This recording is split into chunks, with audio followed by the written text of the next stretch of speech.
Good morning again. Good morning. This morning's message is entitled Living in Anticipation, something we're all called to do.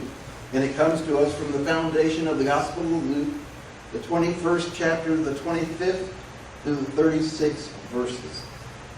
Today's gospel lesson combines themes not only of Luke's gospel, but also a connection throughout the entire New Testament. Things like judgment, righteousness, perseverance, election, and salvation.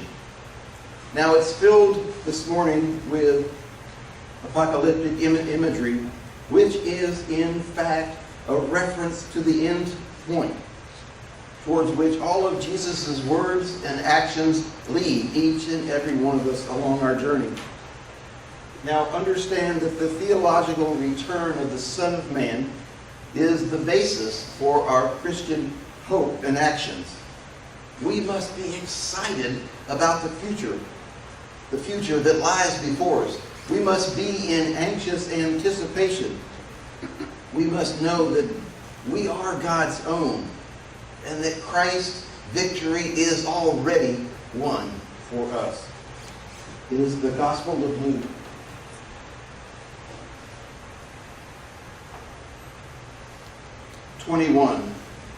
Verses 25 through 36.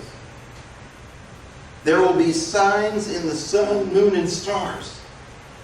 On the earth, nations will be in anguish and perplexity at the roaring and tossing of the sea. Men will faint from terror, apprehensive of what is coming on the world, for the heavenly bodies will be shaken. At that time they will see the Son of Man coming in a cloud with power and great glory.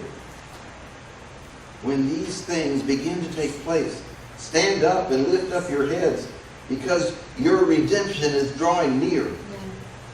Hold them this parable. Look at the fig tree and all the trees, and when they sprout leaves, you can see for yourselves, you know that the summer is near. Even so, when you see these things happening, you know that the kingdom of God is near. I tell you the truth. This generation will certainly not pass away until all of these things have happened. Heaven and earth will pass away, but my words will never pass away.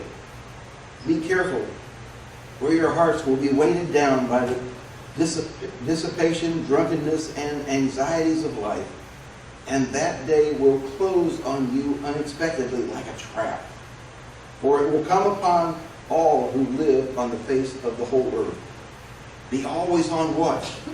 Always pray that you may be able to escape all that is about to happen, and that you may be able to stand before the Son of Man. It is the word of God for the people of God. Thanks be to God. Thanks be to God. Anxious anticipation is what we're called to live in, and it includes nothing like despair. In our Christian vernacular, the second coming, the thing we always talk about, the end times, has always been purported to be an emergent event. And yet, here we sit, some 2,000 years later, and we're still called to live in anxious anticipation. We must remain spiritually fit. Never let your spiritual guard down. Don't let your readiness be dulled by careless living, and develop in a time of waiting. We must and are called to live in anticipation and be anxious about that. Here's what God sends to you to ease that stress of the wait. First of all, God promises always to be with you. The most comforting thing in my lifetime, the presence of God in my life. No matter what decisions I make, God is always there. The second is the promise of rescue from this world to spend eternity with Christ. Those two things are promises that will be fulfilled. The entire future belongs to God. The entire world belongs to God. And our future belongs to the promises that God has, will, and always will fulfilled. Amen. I found this story that kind of brings about the presence of God in the lives of those who are believers. It's about a very old, optimistic lady who was bedridden. She lived in an old, rickety tenement building in a big city. And the only contact she had with the outside world was people of her Sunday school class who would occasionally come and visit her. One of her friends invited one of the more wealthy members of their Sunday school class, "Won't you come and visit the lady with me?" So when they arrived at the building, the first thing that the wealthy member of the Sunday school class said, "This building is austere and depressing." And the friend that brought her said, "It gets better the higher up we go." So they started on these rickety stairs and they got to the first floor.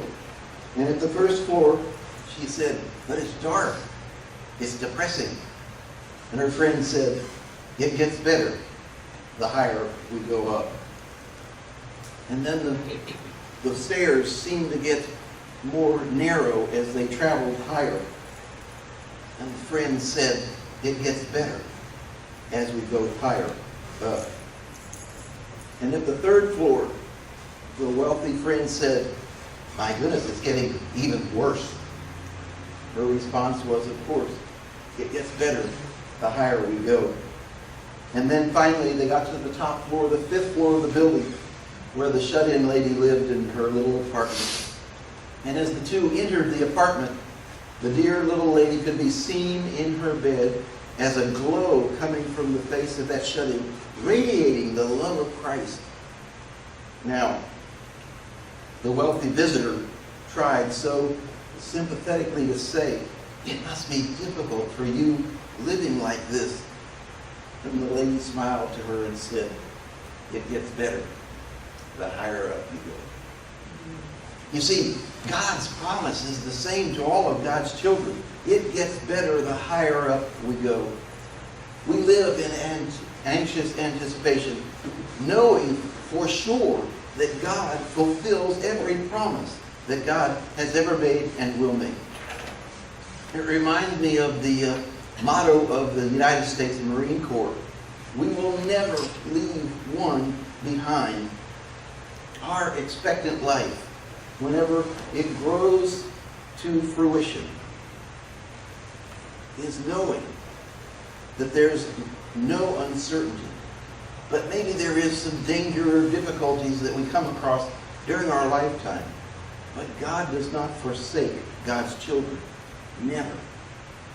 Ever. Finally, that which makes it all relevant and worthwhile. Christ has already won the victory, and it's ours. That is what is called realized eschatology. It's death, judgment, destiny as a portion of our beliefs. It's like the young boy who just loved Christmas because he liked to snoop around. He liked to go out weeks before and check under the bed and in the closet to see what presents had been purchased for him. This year was no exception. And 2 weeks before Christmas, he found his big gift. It was in the hall closet. Then there wasn't enough wrapping paper made that his mom could cover that it was a set of golf clubs. Oh, jeez. He took those golf clubs and he played the course for 2 weeks in his mind before Christmas. He lived in those 2 weeks in this anxious anticipation of what would be. Miracles, promises, or anticipation. When you know God well enough, you know what's inside the wrapping paper.